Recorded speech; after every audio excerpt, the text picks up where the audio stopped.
Hi everyone! Welcome back po tayo sa ating YouTube channel. Ito po ang inyong lingkod, Alminda Mix Vlog. Bumabati ng mapagpalang araw, mapagpalang gabi sa Pilipinas, mapagpalang hapon po dito sa Middle East, around Middle East. Magandang hapon at magandang gabi sa atin sa Pilipinas. Kung bukas ko pa ito bukas pa ito mapapanood nyo, it's good morning na po sa atin sa Pilipinas. So welcome sa ating mga minamahal na followers natin dyan, mga subscriber natin. Nagwe-welcome po ako dito sa aking pagre-reaction ulit. So mga kalingap, bago natin umpisahan ang aking reaction video na i-highlight natin itong may nambash nga dito kay Krista, ay baka sakaling hindi pa kayo nakasubscribe dyan sa aking munting bahay, pakipindot na po ng subscribe button dyan at ng notification bell para updated kayo sa lahat ng aking mga nire-reactionan dito po sa Kalingap. So mga Kalingap, no? At huwag po natin kalimutan suportahan ang ama ng Kalingap, Kuya Bal Santos Matubang, Kalingap Rab, Ma'am Edna Vlog at Ma'am Jack Tapia Matubang. At huwag po natin kalimutan suportahan at yung hindi pa nakasubscribe dito sa bagong channel ni Kalingap Rab, ang Rab Matubang, itong family bonding niya. I-subscribe po natin ang kanyang bagong channel at panoorin po natin ang kanyang bonding, napaka-exciting, no? So mga Kalingap, no, eto mga kami Chris, no, nagmamahal kay Krista, no, may bumabanat na naman kay Krista dito, no. So no, bago natin magbigay tayo ng ating opinion dito o suggestion, no, dito sa ating re-reactionan, ay panoorin muna po natin ang ano ni Kuya Bal dito sa ngang comment na pambabash dito kay Krista. So panoorin natin. Go! 1, 2, 3, go! Dalaga. Krista, feeling singer, papansin, at kamukha si Giray. Grabe naman po itong nanay na ito. Tiyak nanay po itong mga kaibigan. Ito Anong sabi niya sa comment niya po? Si Krista raw po ay feeling singer. Papansin daw po at kamukha daw po ni Kiray. Ang layo po ni Kiray, mga kaibigan. Maganda po si Krista at matangkad. Iba sa mukha po ni Kiray. Maganda rin naman si Kiray. Bakit? Bakit kung gayon? Ibabas ninyo yung minor de edad. Pag nabasa niya po yan, dahil sa iyo, matutuwa si Krista na binabas ninyo, ganyan.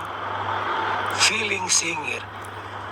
Mabuti nga po marunong kumanta, di ba? Marunong kumanta? Ito kayang matandang ito, kumakanda ba ito? Huwag magyabang. Huwag magyabang. Mga kaibigan. Vlog yan content yan. Alam niyo po si Krista, sa part 4 po ng Gamo-Gamo, kakanta po yan. Pag nabasa niya ito, feeling singer, baka din na kumanta. Sa part 4 po ng Gamo-Gamo, sa Bukang Liwayway, kakanta po si si Krista. Opo. Kung ito'y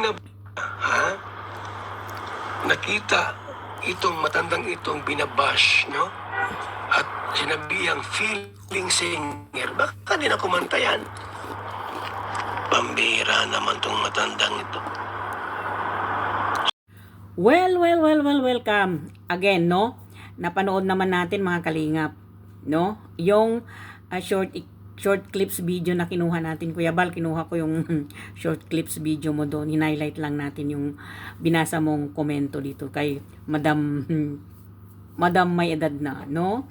Ang tatlo na hinighlight dito sa nabanggit ni Kuya Bal sa kanyang live ay yung feeling singer daw at papansin at kamukha daw ni Kiray, itong si Krista, no?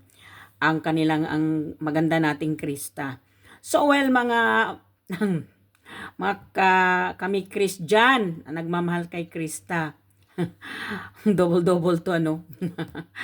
Inano naman, binanatan si Krista sa comment section, no. Nitong basher na may edad na, si ating may edad, si madam na may edad, no. So, well, sa pagiging piling singer, actually, singer naman talaga siya, no.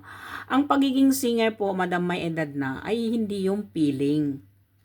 Ano yun eh, blessing in the sky binigay sa iyo ng God para magiging may maganda kang boses na pwede mong ipagmalaki, pwede mong gamitin, no? Hindi yung feeling eh. Kahit nga ako, kumakanta ako, 'di ba? Feeling ba 'yun? Feeling singer ba 'yun kung kumakanta ka? Masama ba 'yun yung marunong kumanta at may boses na kumanta? Ah, madam. Madam ito, kau talaga madam na may edad na. No, so well, no? As we said, no, doon sa live ni Kuya Bal, na sinabi nga daw nitong si Madam na may edad na, feeling singer, no? Alam po ninyo, Madam may edad na, mahirap pong maging singer eh. No, kasi hindi lahat ng tao pwede maging singer. Marunong kumanta pero hindi totally na may pangalang singer, no? You can sing but you're not a singer, 'di ba? Si Krista nabansagan siya, isa siyang singer kasi mga ngawit na siya, nangongontes na siya eh. 'Di ba? Kumukontest siya na sa mga singing contest, nananalo siya, kumakanta siya sa mga entablado, ay ibig sabihin singer siya, no? Yun ang ano, yung ang ating ang ano doon, ang advantage ni Krista. Isang biritera ng kalingap, no? Siya lang naman ang nambibirit, biterera ng kalingap ay si Krista. Masama bang maging singer, madam? Ikaw talaga, madam, may edad na, no? Yun ang bigay sa kanya eh. Skill niya yun eh. Talento niya yun. Yun ang talent ni Krista, ang magiging singer. Singer siya kasi may talent siya eh. Kung wala kang talent sa singer, tumahimik ka, madam, may edad na, di ba? So doon sa papansin, talagang napapansin siya. Kasi singer na siya, hindi bukod sa artista ng kalingap, singer siya ng kalingap, no? Kasi kumakanta siya diyan sa vlog ni Kalingap Rab. Kakanta siya diyan sa pelikula ni Kuya Bal na ang gamo-gamo sa bukang liwayway, di ba? Siguro madam na may edad na, di pwede ka rin maging singer. Lahat naman pwedeng umawit pero hindi lahat tayo maging singer. Madam, tandaan natin 'yan, no? So, dito sa pagiging papansin niya, sa talento ni Krista, hindi siya ang nagpapapansin. Dahil sa talento niya at angkin ng ganda ng kanyang mukha, angkin ng ganda ng kanyang boses, siya ang napansin ng tao, hindi siya ang nagpapapansin sa tao. Natural lang pag kumanta ka kung saan ka, halimbawa, sasali siya sa singing contest, talagang mapansin siya ng mga tao sa ganda ng boses niya. Katulad na lang ng sintonado. Napansin ka, sintonado ka. Hindi ka papansin. Ikaw pinanapansin ka ng tao. Yun ang diferensya, madam, may edad na, sa papansin at napansin. Yung isang pagiging mangangawit ni Krista, isang singer siya, hindi yung papansin. Napansin siya dahil maganda yung boses niya. Bukod pa sa maganda yung boses niya, excuse me po, maganda ang kanyang mukha. Yun. At dito naman, sa sinasabi ni madam, no? Sa kamukha daw ni Kiray, no? Yung si Kiray sa going bulilit pero kinasal na. Kakasal lang ni Kiray sa kanyang fiancé na non-showbiz, actually. Ang ganda ni Krista, hindi maging kamukha ni Kiray kasi may angkin tayong ganda, madam. No, madam may edad na. Ikaw nga, ano ba yung angkin ng ganda mo? Charot, no? Si Krista, maganda siya. Matangkad. Maganda yung hugis ng mukha. No? At lalo na, kasi sa isang babae kasi, ang maganda kasi sa ating mga babae, yung maganda yung kilay. Ako, yung kilay ko, sinulatan ko yan, hindi yan original kasi ang kilay ko may hugis siya pero hindi siya itim, kulay brown kasi siya. Yung kay Krista kasi itim. Kaya maganda talagang tignan sa kilay ng babae yung itim. Yung brown kasi hindi makikita yan kung hindi mo susulatan, 'di ba? Kaya maganda siya, no? Doon naman sa party ni Kiray, may ibang ganda si Kiray. Sa kanya, iba yung ganda kung sa mata ni Madam. Sorry po. Dito kay Madam, Madam may edad na. Kung nakagandahan siya kay Kiray, no? Kasi hinambing niya nga sa mukha ni Krista. Iba yung mukha ni Krista sa mukha ni Kiray. Hindi ko sinasabing hindi maganda si Kiray, wag niyo akong i-bash yung mga idolo ni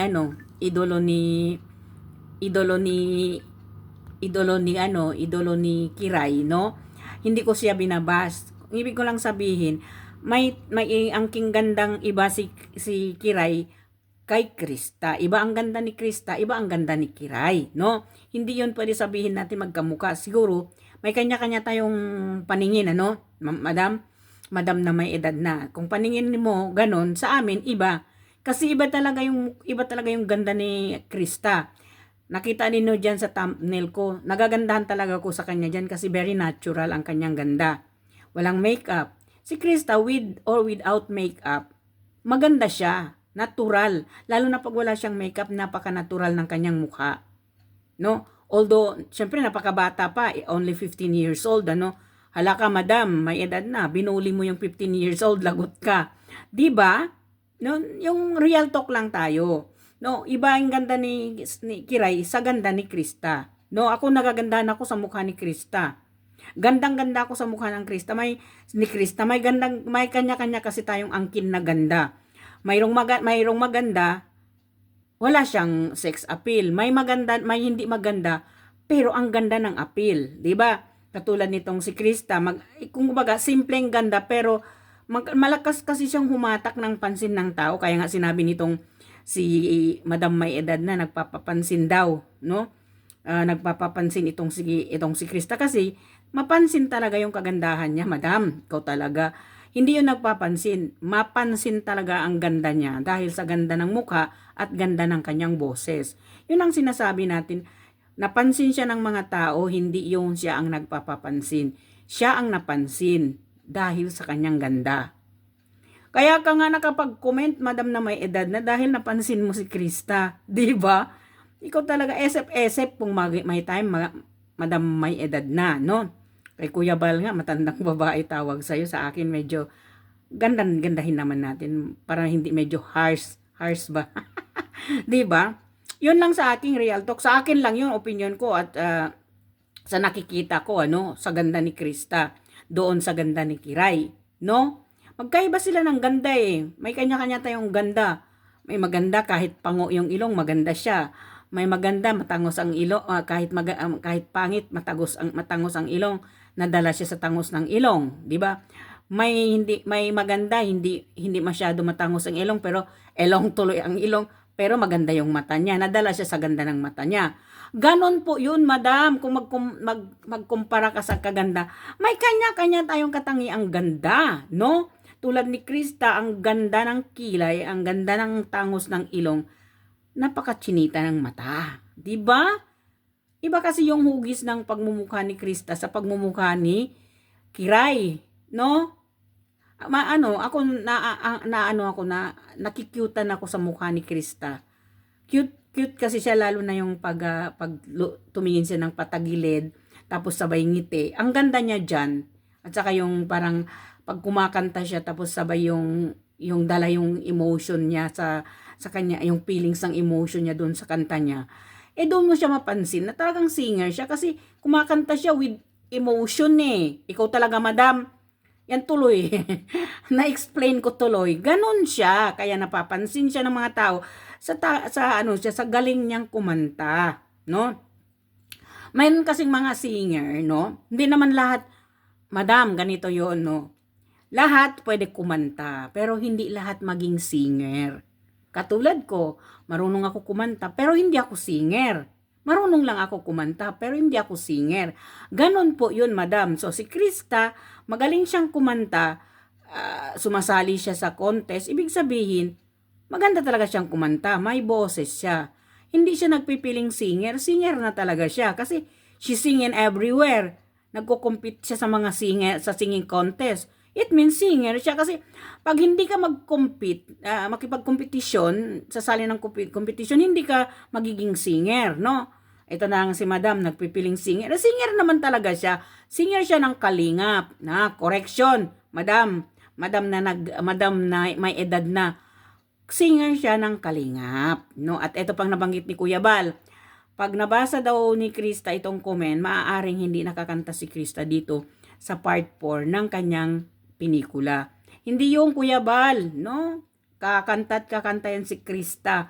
Nag-iisa lang naman yan si Madam na kumukontra, si Madam na may edad na kumukontra. Lahat tayo gusto natin daway kumanta si Krista. Lalo na yung latest song niya na kinanta niyang Shine. Kanta ni ni Regine Velasquez, pero kuhang-kuha niya, no? Tingnan mo yan, Madam. Natural singer na talaga siya kasi kuhang-kuha nga niya yung kanta ni Regine Velasquez na Shine. Panoorin mo kasi, Madam, mag-comment wala kang kasi siguro galit ito, naiinggit kasi, Madam, marunong ka bang kumanta? Marunong ka rin kasi kumanta pero wala kang gandang boses. Tulad ko, marunong ako kumanta pero wala akong gandang boses. Char, diba? Ganun lang yun, Madam.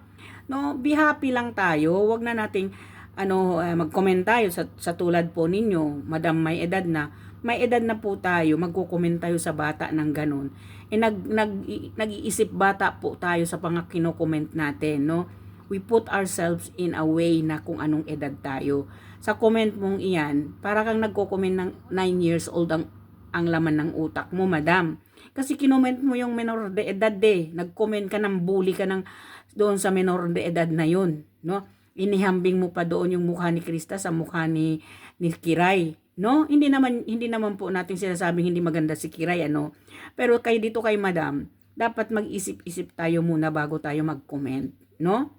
Kung ibabalik po yan sa iyo, binuli o kinoment ng ganyan, hindi maganda yung anak ninyo, masakit yun kasi sinasabi ng ibang tao, bakit mo sinasabihan yung anak ko ng ganyan? Masakit din po yun sa inyo. Kaya, kumbaga,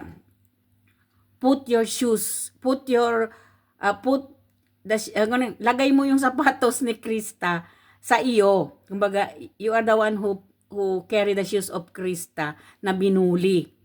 Binuli ka ni Krista. Masakit para sa'yo. Diba?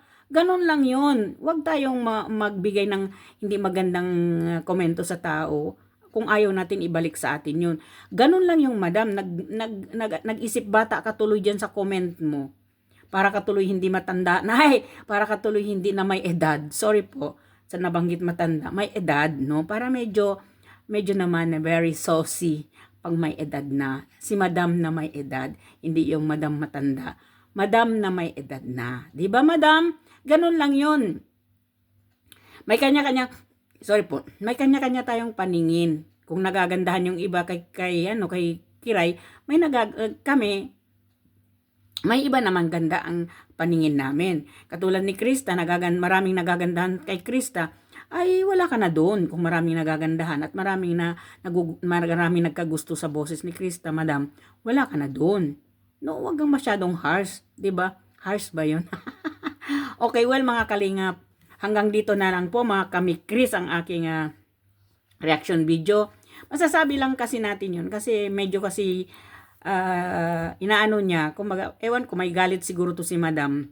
Madam may edad na kay Krista, no? Sa tagumpay, no? Kasi deserve ni Krista to, ang magiging singer siya, ang pagiging singer niya. Deserve niya ang mapansin siya ng tao. Deserve niya ang magandang mukha kasi maganda naman talaga siya. She deserve everything, Madam, kung anong mayroon siya. Sorry po, kung anong mayroon siya ngayon, Madam, may edad na. Deserve niya 'yon.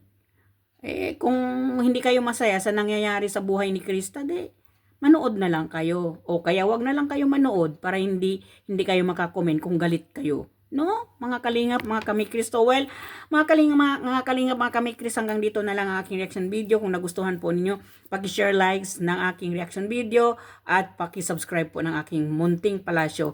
Hanggang dito na lang, shoutout po sa aming President sa Carepa, si President Birador at ang aking kasamahan sa Carepa na reactors po. Shoutout po sa inyong lahat. Hanggang dito na lang. May Allah bless you. May Allah bless us all. Maraming salamat po.